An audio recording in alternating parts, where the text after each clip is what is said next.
Hello, how you doing? You're welcome to Business Clinic where we discuss tips about how to improve your business, your finance, your staff, your marketing, and your sales. This is all we're doing in Business Clinic. Today, we're discussing a fantastic topic which I believe you will find very interesting and wonderful in your business. And this topic is how to scale up your business. How to scale up your business. So, go get the barrel and a pen and go get the barrel and a paper so we can dive into this. Over time, from my experience working a business owner as a business coach and a consultant, I've come to realize that most of them have built a business that is not meant to scale up. Yes. So because of their attitude in the business, some business are not scalable, meaning some business cannot grow. Whether is it the village people syndrome? No, not the village people syndrome at all.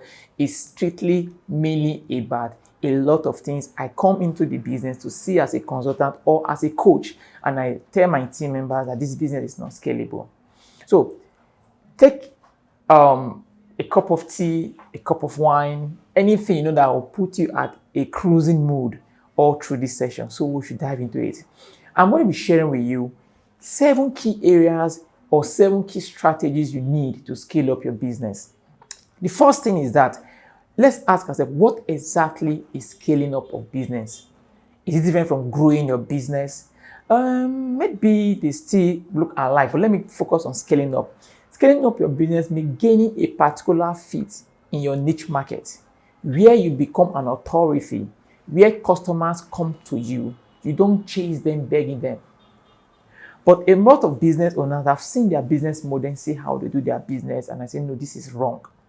So the first thing you look when you want to scale up your business is to reassess and assess your business model. How is your business like? What are you offering? Is it still trending? Is it out of trend? Or is your niche market the wrong audience? Because some of us in business, we are so consistent and perpetual in the wrong direction, thinking that there's going to be miracle somewhere around the tunnel.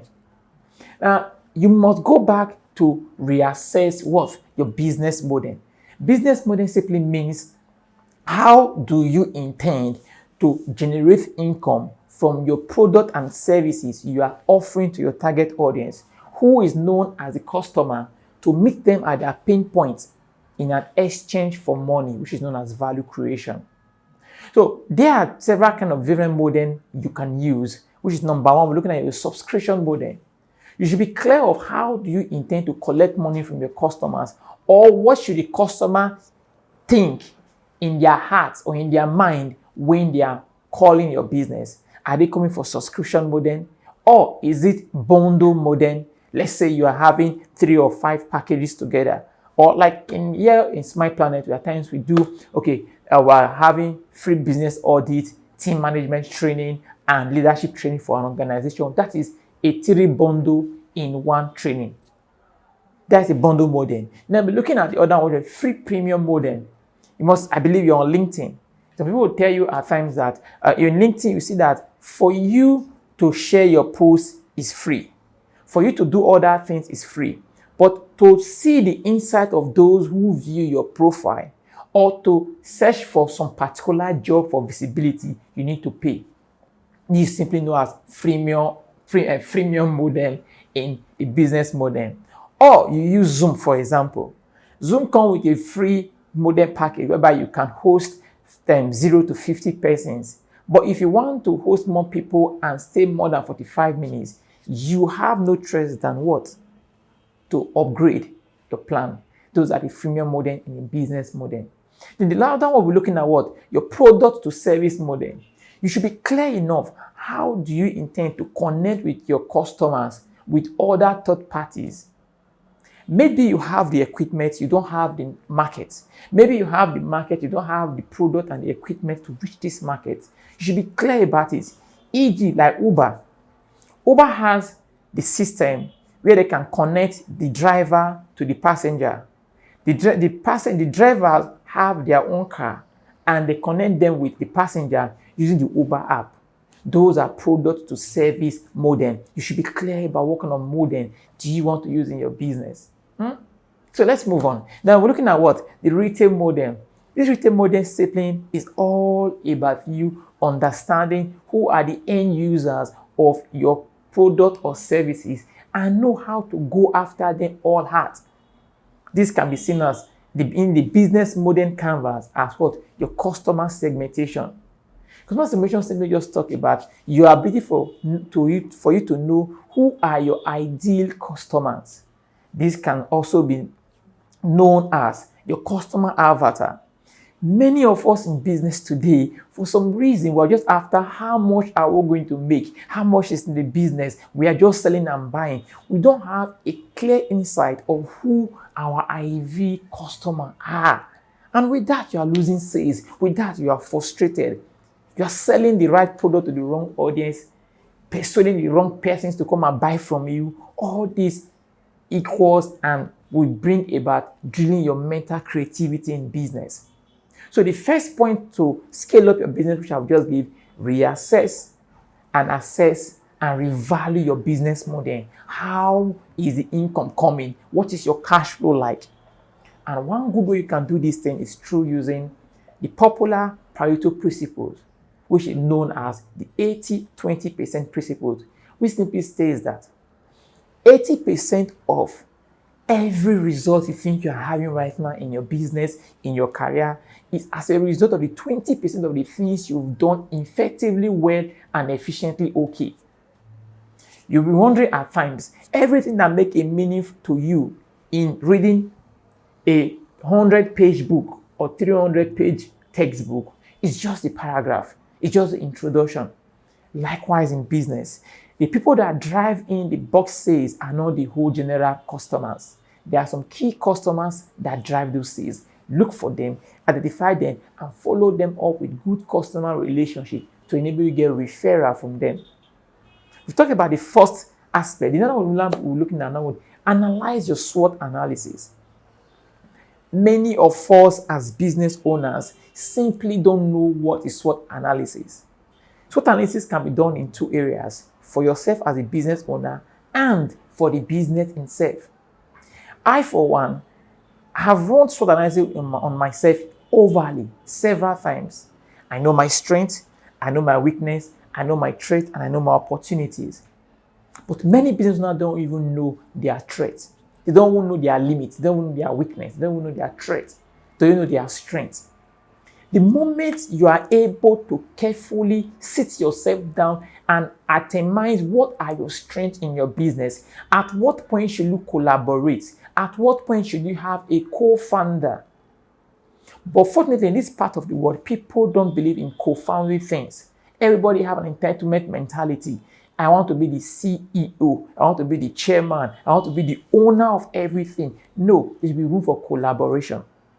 Today, I have a fantastic group of young individuals that work with me as my team because I know the limitation of my strengths. Right now, this session you're watching, I have people working backstage doing this whole thing. I provide the finance to buy the equipment to get these things, but I don't even know how to do video editing. Neither do I know how to set the camera, the lighting, the background drop. I don't know all these things. I only have an idea. What did I do? I collaborate with people that understand how these things work. Many people in their business are building their business around themselves. You are not opening it up for creative ideas for people to come in. That is why you're not scaling up. You should be clear enough to know what exactly is my strength. I, for one, I know I'm a starter. I can pick an idea. I can originate new things. I can make things blow up. But I cannot always sustain it. That is my weakness. So what did I do? Now I know I'm a good starter. Everybody around me are finishers. If I'm employing you, I want to know, can you finish what I've started? But most people don't even know if they are starters or they are finishers in their business. So imagine you are a finisher, you're getting more finishers around you. So who is going to originate new ideas? Who are the people that will bring creativity into your team? Nobody. Nobody. So go back and run a SWOT on yourself. What are your strengths? What are your weaknesses? What are those traits that you know that limit your strength for you to maximize who truly you are in your business? Remember, your business is an extension of you. I understand I'm an accountant. They don't know what entity concept, which simply states that a business exists in perpetual consistency outside the promoters who are the directors or who might be the directors control. But we all know, you've seen some organization where the CEOs involved in scandal. If he does not resign or is not removed, it automatically affects the market share, the way people perceive or view that business. So you go back and ask yourself this question. And one other thing we're looking at under the second point, which I talk about, is SWOT analysis, what your pertinent analysis. Your pertinent analysis simply represents political, economical, social, environmental, technological, legal, and ethic. Look at your business from this angle. Check it. What is the political influence in what I'm offering today in my environment? You need to know these things. I'm in Nigeria right now. Our election is coming around, the presidential election or general election, which is coming up February next year, 2023. Now, how will this affect me as a consultant? How will this affect my poultry farm? How will this affect my clinic company? How will this affect our outreach in the foundation? These are things that go through my mind as a business owner. Not just about his politics, that is your own cup of tea. Because election is coming, now there might be circulation of funds around. How do I position my business to get advertisement job for politicians? How do I position my business to get all that gig around this election period? This should be what we're looking at in our strategy session in consulting. So you go back to your drawing board, your theme, or with yourself and ask yourself, what are the political impact or advantage to my own business right now? What are the economical impacts? Dollar is rising on a daily basis. The naira is chasing the dollar. How does this affect my raw material I'm buying from the market to produce my product? I need to subscribe for the digital gadget I'm using right now. How do I get funds? These are all economical issues affecting your business. Look at the social impacts. How is society, the environment, the work-life balance of your team members, of yourself, affecting you? Let's say you have to leave your house to your place of work for 45 minutes on traffic on hold up. You've taken a lot of your productive hours already for your business. These are things that make some of us not scale up our businesses. Environmental factors. Maybe you are selling the right product in the wrong environment. That's why they're not patronizing you. Or maybe you fail to analyze the environmental impact to what you think is a solution to your target audience. These are questions that should go through your mind when thinking of how to scale up your business.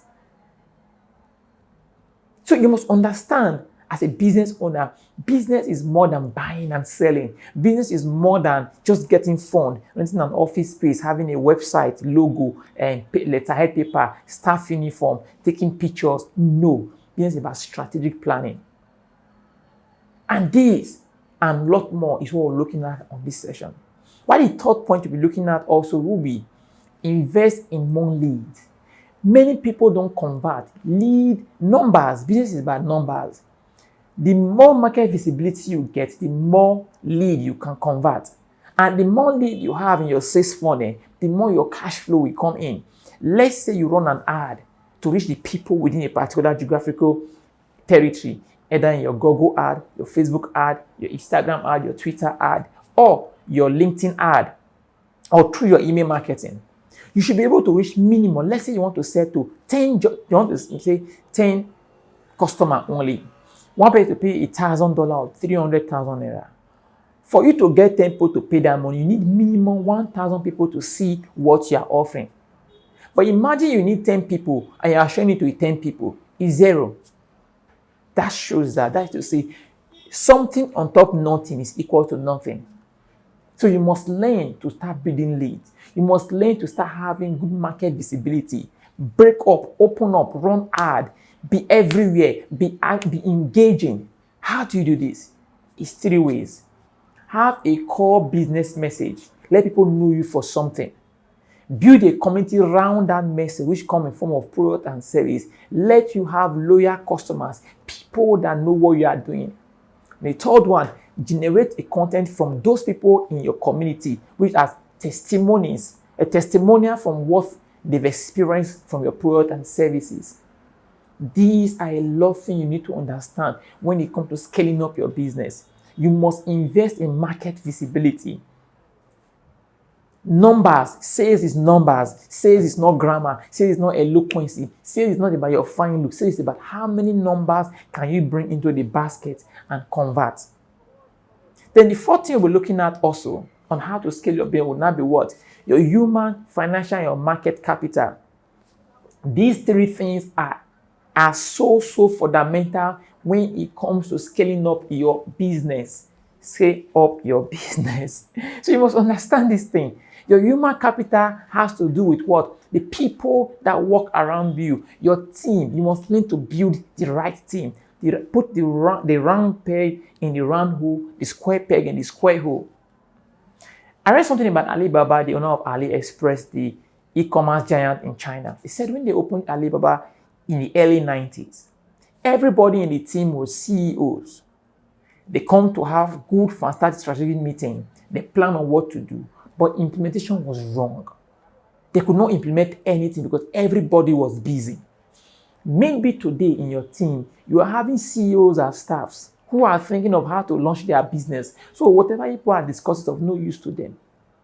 They are just there to attend the meeting to understand how it works. They can't implement. When you delegate, nobody implements. These are things that a lot of business owners are going through. You can't have a pack of CEOs as staffs and you think your business will grow. No, it's doomed. I'm not saying your staff should not grow to do something else for themselves, but at then they should put all hands on deck to ensure the vision, the mission, and the core value of your business is sell and grow. Then we're looking at your financial capital. This is one major area everybody pay attention to and ignore other things I've talked about. Money is necessary, but you must know and remember, money itself cannot create value, but rather money can facilitate value creation through raw material, people, and a product in place that will meet need of other people known as the pain point. Money is a reward for product and value created. A lot of people focus so much on this. Under your financial capital, you must be able to have good financial policies. How do you reconcile your cash flow? Where is your money coming from? Where is the money going to? How do you monthly merge and understand your cash flow is key when it comes to scaling up your business. Many people cannot account of their profit every month. They just know in their mind that we are in business, we are selling, we are buying. Cash flow transactions does not equal sustainable business. Your ability for you to identify your ability for you to identify what? Your profit, your loss, your expenses, your income, your asset, your liability. And these all areas are what will make you have an informed insight to make proper decision on how to steer the ship of your business. Remember what you're talking about, what? How to scale your business. Now we're looking at your market share capital. Your market share capital is about you acquiring new customers. But unfortunately, a lot of us focus more on acquiring new customers than retaining and maintaining the old customers. That's why in the sales funnel that have what? Awareness, intent, purchase, customer feedback. Then the last on that sales funnel talk about what? Your customer loyalty. You must start building database of customers so that you can have them, you can have to resell to those customers. Many of us, our business is just like a barrack. Soldier comes in, soldier goes out. That is it. No. You must have a good customer base. You must have a community of people that are loyal to your product and services. Those that have bought from you so that you can reintroduce to them an upgraded version of what they bought from you from time to time. This is all about market share capital growth. Then the fifth point we're looking at now, what? You need to develop your strategic management skills. If you truly want to scale up your business, your strategic management skills should be top notch. But unfortunately, a lot of business owners just do things haphazard. They mix up everything. They don't have strategy. They don't have planning. They don't even understand what they are, just chasing the money. And everything you do without planning, without strategizing thinking, you are bound to fail. So that's why in the beginning of this session, I said some businesses are not scalable. Reason being that they don't have strategic management in their system. Now you may be asking, Mr. Abraham, what exactly is this strategic management you're talking about? It's simply about having principles, guidance, rules, plan on how to achieve things in phases in your business. Like in my farm today, before I started my farm, I broke into phases. The first one was to get the land, build, assess what have been built, get the capital, stock the farm with the beds, analyze what is the production cycle of those beds, and when they are at their peak, how many eggs will they lay in a day, and how does that transfer to cash for me to pay my staff salary overhead and save profits to run the business and expand it. You should be clear from the beginning in your business map. And then strategic management, understand the first thing you need to do is what? Determine your strategic position. Where are you right now? Because many people don't even know where they are in the market. I understand let's take Nigeria for example, where about 225 million Nigerians according to what United Nations data in World Biometric as at day before yesterday when I was doing this video. You can Google it on your own. Currently, that market is a big market. But you need to know where you are for you to be able to understand where you are going to and where you are coming from. It's the three things: your back, your present, and your future. But most people don't understand this thing. People just have a vision and a mission statement in their business because of slogan, to just have it put on the wall of their business. I have vision, mission statement. No, it's more than that. So one other thing we need to understand and look at also is this. You need to know your position. You need to prioritize your objectives. Look at what exactly is important to you. That's why I talked about the 80-20 principle, the Pareto principle, which simply states that you should know that 80% of the things you are getting right is as a result of the 20% of the things you have prioritized and put proper objectivity around. You need milestones in your business. You need to have objectives. You need to set long and short-term goals. How do you want to achieve this? At what point would you know you've achieved this? At what point should you and your team celebrate what has been achieved? You need milestones. Milestones shows you are improving. And milestones are a result of having deadlines to every task you want to do. Then you should be looking at also developing what? A strategic plan. On that strategic plan, you should be clear understanding what are the cost implications of what I'm trying to do right now in my business. You want to run a Facebook ad. What is the cost implication? And how do I get the money I'm investing in my Facebook ad for my market visibility to grow this business? You should be clear about these things. Knowledge is power, but I can say it's wrong. Knowledge that is gotten and applied in the right area of need, timely, effectively, efficiently, that is power. But most of us just take knowledge and power and run with that. And you'll be looking also under strategic management, executing and managing your plans. Many people spend time planning, doing a lot of things. A lot of people spend quality time, invest time and resources having strategic meeting upon meeting, memo upon memo, with zero implementation. I believe you know what I'm talking about. So in a situation whereby you have a lot of meetings upon meeting in your office, in your business, with your team members, and there is no clear timeline, deadline, workflow of how should this thing be done, then it's equal to nothing. Then also, if you're looking at what, you need to review whatever you've planned. Review, assess, implement, eliminate of things that are not working or things that are working.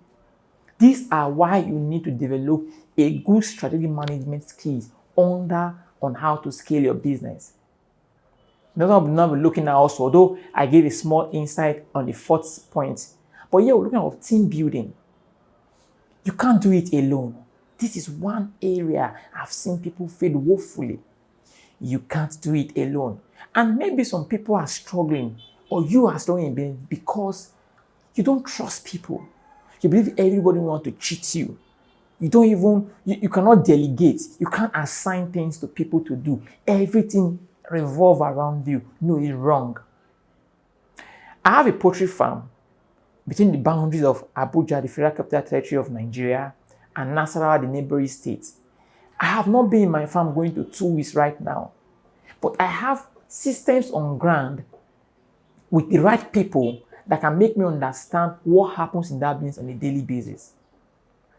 But most people can't leave their business for just 1 day or 2 days, even 1 hour, because they believe things will go wrong, because there's not be proper check and balances, processes, or approval process, initiation process, or reconciliation process of what things are being done on a daily basis. You need people to get to where you are going through. There's a general saying that says if you want to go far, you need to go with people. But if you want to go fast, you need to go alone. Going far or going fast, which one do you need? You need to decide. This is why you yourself must become a person of value to attract the right people into your business. I've been in this entrepreneurship space going to 10 years. I've worked with various kind of people. I appreciate them because everybody has a phase and a chapter in your quest of sustainable journey or success in your business. You must learn to appreciate people. You should be clear of what you want to achieve, because people are not staying in your business as staffs because you are not even clear of what you want to do. I was once in that limbo. I have staffs in my place of work because I was not clear of the path I was driving the business. So the job description of my team members was not clearly defined. People come to work not knowing what to do the next day. People come to work not understanding where we are heading to. All I come, I shout, you're not productive, you're not doing this. But I failed to understand that the problem was from me because I could not clearly define where I want us to be in 1 month, 2 months, 3 months, at the end of the year. We should not reflect on our daily, hourly activity from 8 to 5. So to scale up your business, you need to play around this area. Then also, the 7th, which is the last one, how you need a standardized process, which is known as SOP, Standard of Procedures in your business. You need to follow processes. There should be chain of command, initiation, implementation, feedback, evaluation, elimination, and reassessment. This process is what I've gotten right in my system. Some businesses, everything is about you. You authorize, you sign, you follow up. I understand. You might want to say, hi, but if it's a one-man business, yes, I totally understand. Because before I got staff in my businesses, I did all these things myself. But what did I do? I learned not to take too much tax at the same time. The fact you are multitasking might lead you to achieving nothing. If you multitask too much, you end up becoming average. You can't achieve balance in what you are doing. So in doing this, you must leverage on technology. It's very important. If you truly want to standardize your process, your SOPs, technology is very important. You should automate some things. You can leverage on good effective CRM to connect with your customers, to get feedback, to respond to them. Or, like now, I'm a consultant. In my system, you have to book through my secretary. These are things I delegate to enable me focus on more important aspects on scaling up my business. So you can do that also. So these whole things are very important. You can have inventory management in your system. How do you take stock inventory? What do you do on a daily basis? You need to properly document every processes to enable you understand how things work. At times, last year, early this year, I was in Europe. I went somewhere, the person said that I'm going to prepare you my great-grandmother recipe. I was like, seriously? Your great-mother, how did you go to me? He said, we preserved the process for the past 70 years. She might not know what she was talking about, But me, in my head as a content, I say, so people have an SOPs that have been improved on over a period of time. You must have seen some fantastic international global company like the Ford, Nike, Puma, some fantastic brand wine drinks that you take. They take it have been there for 100 years. What happened? They've had a standardized process that have been improved on over the time that have now made it become a global brand, an authority in that area. You begin to start looking at this area. So I believe with these 7 points I've listed out in how to scale up your business, you should be able to go back, reassess, review, check your strengths, check your personal area, your political environment, your economical, your social, your technological impact in your business, your environmental, the legal implication of what you are doing, and also the social ethic part of it. You need to go and look at, have I been investing in lead in my business to generate more in contact, to bring more people to see what I'm doing in my business.